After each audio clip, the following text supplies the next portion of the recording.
নমস্কার, দিগন্ত বার্তা ইউটিউব চ্যানেলে আপনাদের স্বাগত জানাই। আজ আবার আমরা নিয়ে এসেছি দিনের বাছাই করা খবরগুলি নিয়ে আমাদের স্পেশাল বুলেটিন। শুরুতেই দেখে নেব আজকের হেডলাইন। চাঁদে জিপিএস, স্পেনের মেগা আবিষ্কার, চন্দ্র অভিযান এবার থেকে হবে আরও সহজ। এই বছর জেইই অ্যাডভান্স পরীক্ষায় গোটা দেশের মধ্যে ছাত্রীদের মধ্যে প্রথম স্থান অর্জন করেছে পশ্চিমবঙ্গের পূর্ব বর্ধমান জেলার মেয়ে দেবদত্তা মাঝি।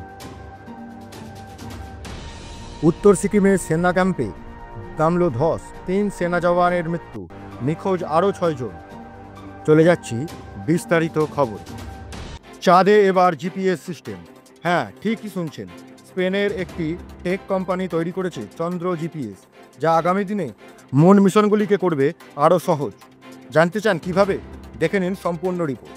স্পেনের প্রযুক্তি সংস্থা জিএমভি তৈরি করেছে এই চন্দ্র জিপিএস সিস্টেম। এটি কাজ করবে ঠিক পৃথিবীর জিপিএসের মতোই। চাঁদের বুকে রোভার বা মহাকাশচারীরা এখন সহজেই খুঁজে পাবেন জল, খনিজ এবং গুরুত্বপূর্ণ ল্যান্ডমার্ক। ইউরোপিয়ান স্পেস এজেন্সির লুপিন প্রজেক্টের জন্য এই প্রযুক্তি তৈরি করা হয়েছে। এই সিস্টেমে চাঁদের কক্ষপথে থাকা স্যাটেলাইট থেকে সিগন্যাল পাঠানো হবে। রোভার বা নভোচারীরা এই সিগন্যালের মাধ্যমে রিয়েল টাইমে তাদের অবস্থান ট্র্যাক করতে পারবেন। আগে পৃথিবী থেকে ডেটা নিতে সময় লাগত, এখন সব মুহূর্তের মধ্যেই। জিএমভি ইতিমধ্যে স্পেনের ক্যানারি দ্বীপে চন্দ্রপৃষ্ঠের মতো পরিবেশে এই প্রযুক্তি পরীক্ষা করেছে। সাফল্যের হার 100%। ইএসের প্রজেক্ট ডিরেক্টর স্টিভেনকে বলেন, এই প্রযুক্তি চাঁদে মানুষের স্থায়ী উপস্থিতির পথে বড় মাইল ফলক। এদিকে চাঁদে পরমাণু বিদ্যুৎ কেন্দ্র বানানোর পরিকল্পনা নিয়েছে চীন ও রাশিয়া। 2035 সালের মধ্যে তারা চাঁদে ইন্টারন্যাশনাল লুনার রিসার্চ সেন্টার বানাতে চায়। স্পেনের এই জিপিএস প্রযুক্তি মহাকাশ গবেষণায় কতটা গেম চেঞ্জার হবে তা সময়ই বলবে। চলে যাচ্ছি পরবর্তী খবরে। এই বছরে জেইই অ্যাডভান্স পরীক্ষা অনুষ্ঠিত হয়েছিল আইআইটি কানপুরের তত্ত্বাবধানে। গোটা দেশের মধ্যে ছাত্রীদের মধ্যে প্রথম স্থান অর্জন করেছে পশ্চিমবঙ্গের পূর্ব বর্ধমান জেলার কাটোয়ার মেয়ে দেবদত্তা মাঝি। তিনি পেয়েছেন 360-এর মধ্যে 312 নম্বর। কমন র্যাঙ্কিংয়ে তার স্থান 16। এটি নিঃসন্দেহে এক ঐতিহাসিক সাফল্য। এই খবরে গর্বে গদগদ মুখ্যমন্ত্রী মমতা বন্দ্যোপাধ্যায়। তিনি সোশ্যাল মিডিয়ায় শুভেচ্ছা বার্তা জানিয়েছেন। তিনি লিখেছেন, বাংলার নাম উজ্জ্বল করার জন্য দেবদত্তাকে শুভেচ্ছা।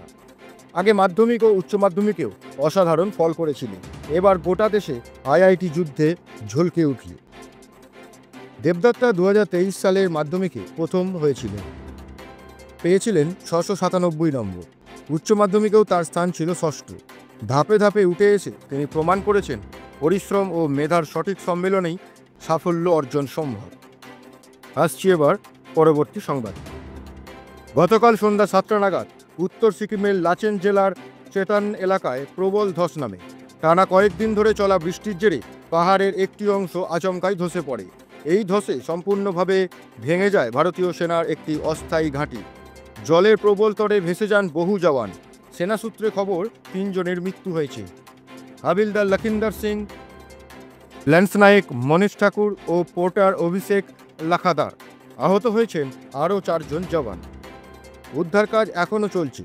নিখোঁজ রয়েছেন 6 জন সেনা জওয়ান।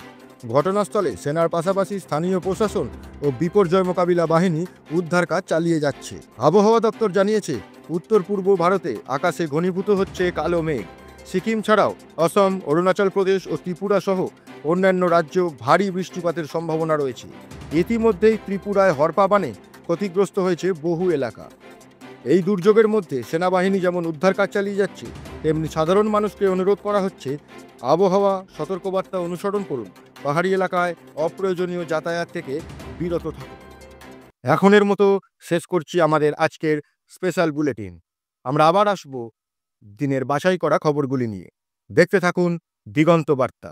আমাদের চ্যানেলটি সাবস্ক্রাইব করতে ভুলবেন না। ধন্যবাদ।